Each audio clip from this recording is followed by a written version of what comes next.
Hola, soy José Cordero y le doy la más cordial bienvenida a este megacurso de Python. Bien, vamos por la segunda parte de esta calculadora de números romanos. En esta clase nos vamos a dedicar ya a confeccionar, a elaborar el programa que nos va a permitir tomar una entrada como es un número romano y producir una salida que en este caso va a ser un número arábigo. Pero antes de programar, yo quiero enseñarles, sobre todo a las personas que están principiando en el mundo de la programación, que antes de los procesos de programación previo hay que hacer un proceso que se llama análisis. Voy a mostrarles una lámina para que entiendan de qué trata. Análisis del programa de los números romanos. Nos dicen, atención, antes de sistematizar, o sea, antes de programar un proceso que se realiza manualmente, primero debemos abocarnos a conocer a la perfección dicho proceso. Esto tiene mucho que ver con la clase pasada. Usted que me está escuchando, si no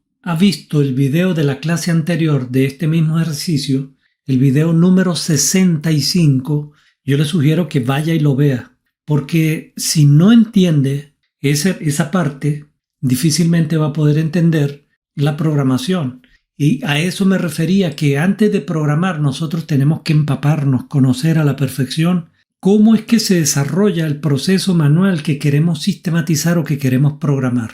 Si un programador va a sistematizar un proceso manual y no lo conoce, créame que no va a poder, absolutamente no va a poder programarlo.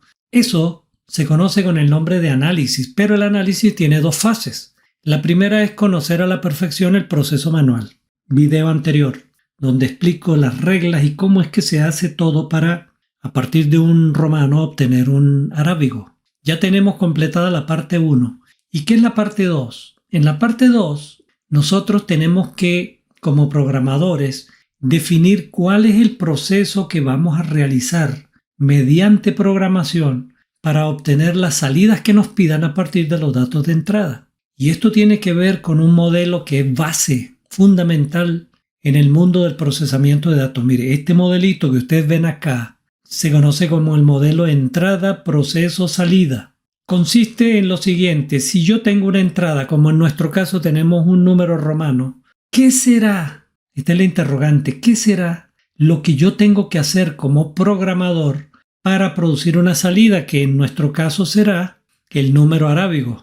Entonces, este proceso ya es a nivel de programación. Primero conocimos, y una vez que conocimos el proceso manual, ahora, ¿cómo lo programo? A eso vamos a ir ahora.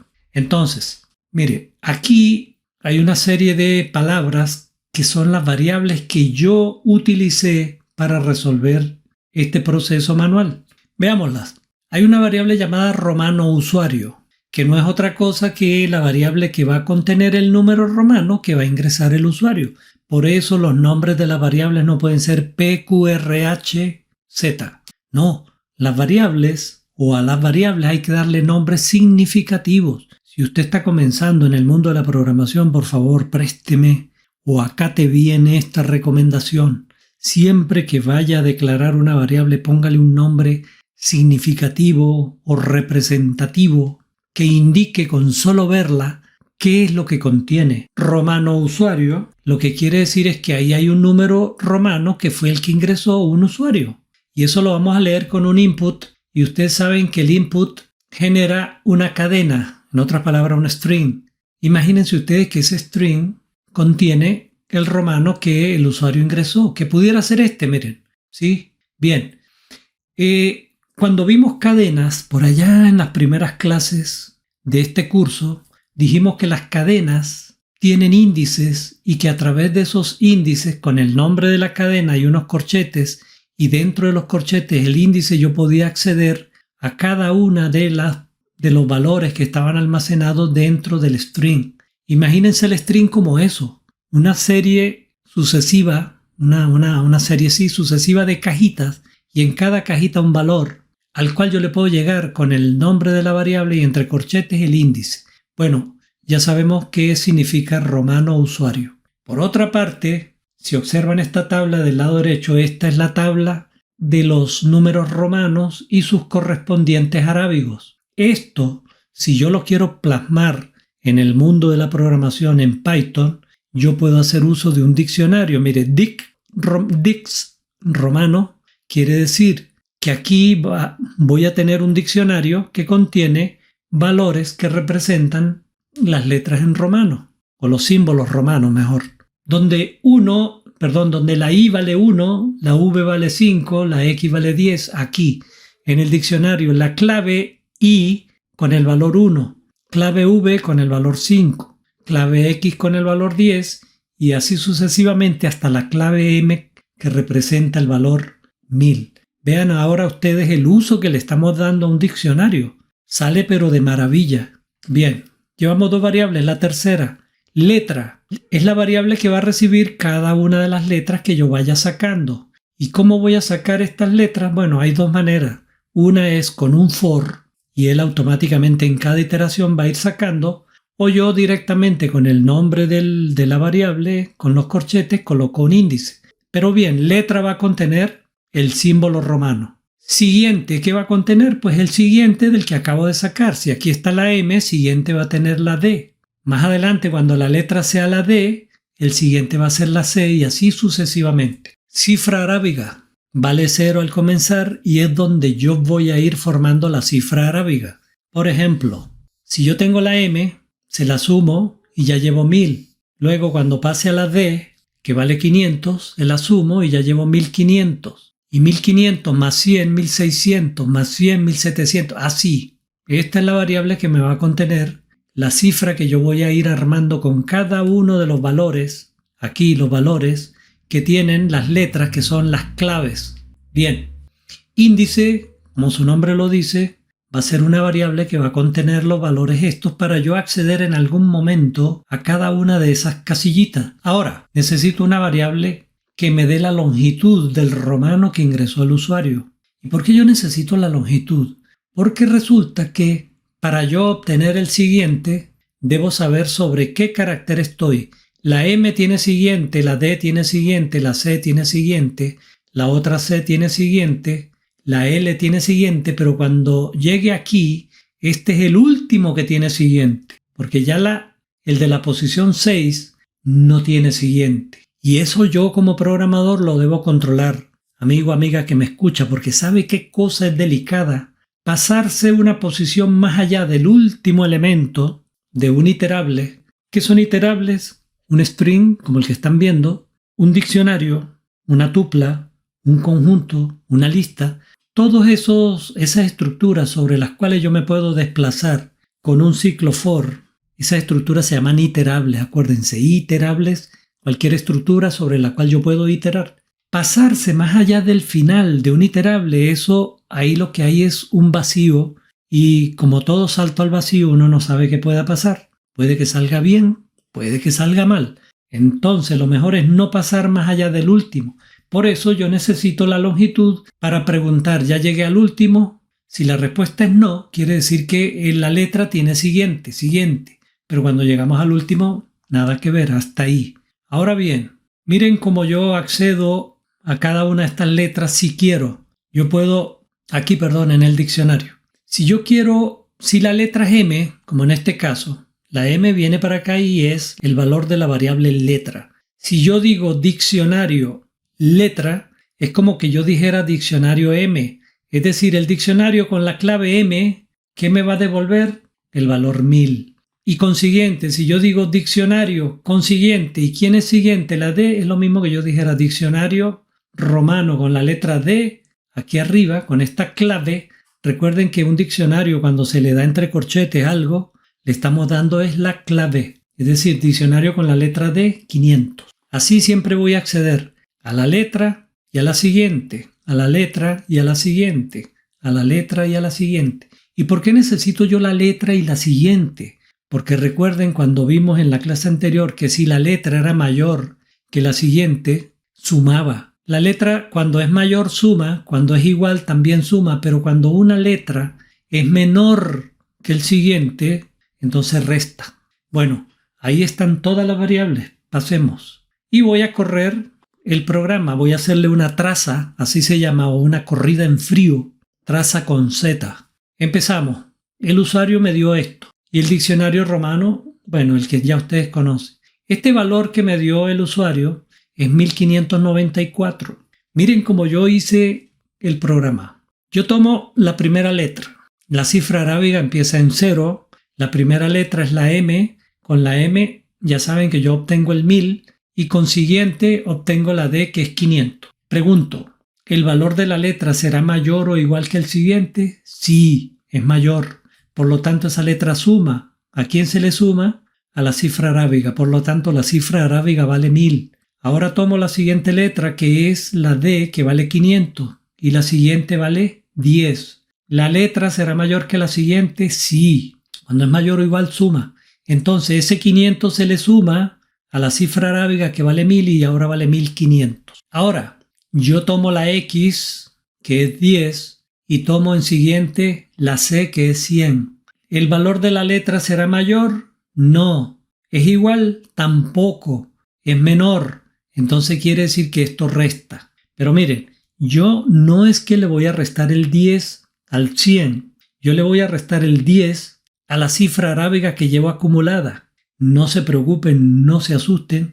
Es igual que yo le reste el 10 al 100 o que se lo reste al acumulado. Ustedes saben que en una operación de sumas y restas, el orden de los factores no me altera el resultado. Entonces mire lo que yo voy a hacer. Yo no se lo voy a restar al 100, sino se lo resto al 1500 y por lo tanto me queda en 1490. Bien, pasamos ahora y obtenemos la letra C. La siguiente de la C es la I, que vale 1. ¿La letra será mayor o igual que la siguiente? Sí. Por lo tanto, suma 1490 más 100, 1590. Ahora, la letra es la I, que vale 1. Por lo tanto, la siguiente es la V, que vale 5. Mire, y ya llegamos al penúltimo, por eso hablamos de un siguiente.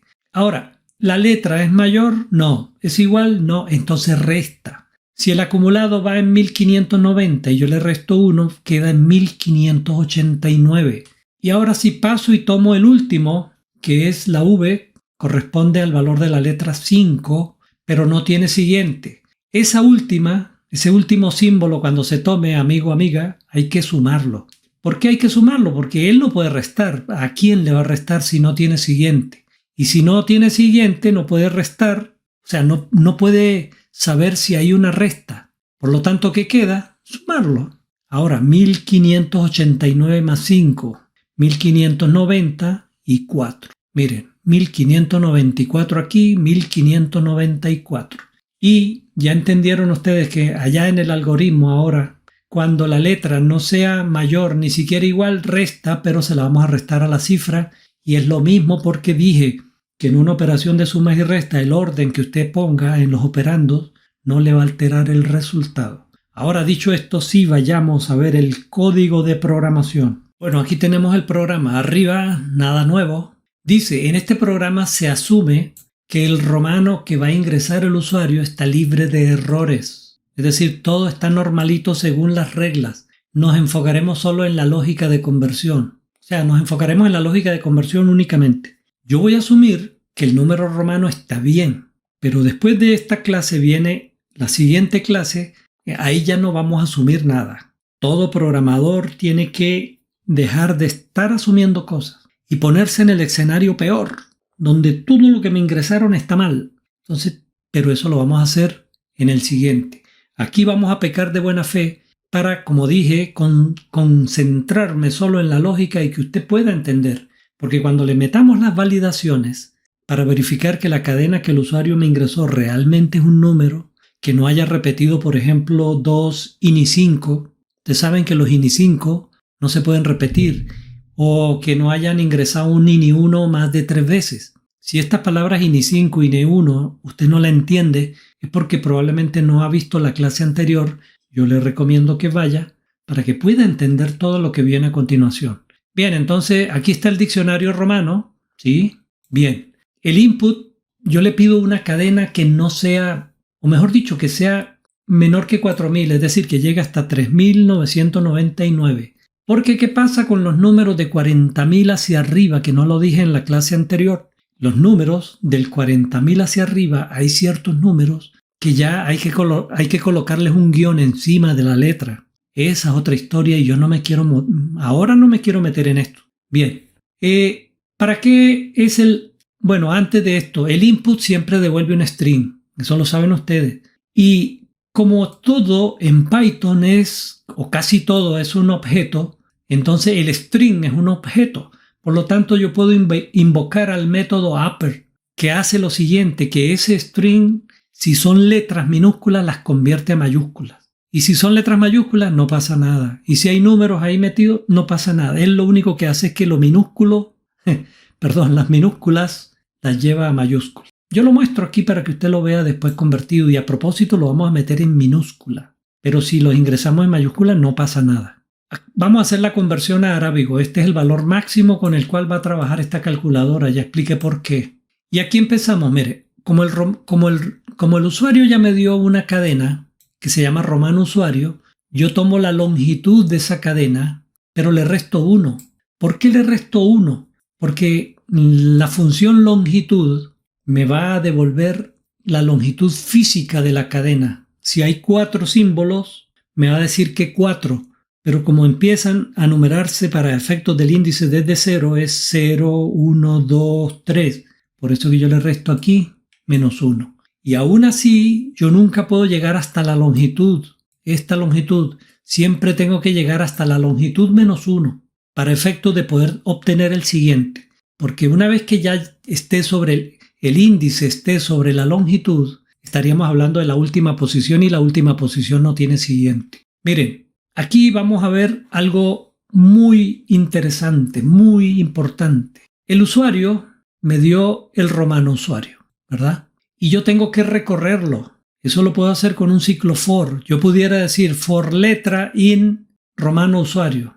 Es decir, yo quitaría esto del enumerate y diría for letra in romano usuario y él me va a ir devolviendo cada uno de los símbolos que forman la cifra que el usuario me dio. Pero como a mí me interesa también conocer la posición que ocupa, ¿sí?, el índice, por eso hago uso de una versión nueva que no les había mostrado del ciclo for. Cuando ustedes coloquen un for con 2 variables, pasa lo siguiente. La primera les va a traer la posición y la segunda les va a traer el valor. Es decir, que en esa cadena que ingresó el usuario, aquí se va a almacenar cada una de las letras o los símbolos romanos, pero en la variable anterior, es decir, en el índice, se va a almacenar la posición. ¿Se acuerdan cuando hace unos minutos les hablé de que la posición, los índices 0, 1, 2, 3? Bueno, eso es lo que yo necesito. ¿Y saben para qué necesito yo eso? Para poder obtener el siguiente. Dado un índice desde donde saqué una letra, yo puedo acceder a la siguiente. Eso es.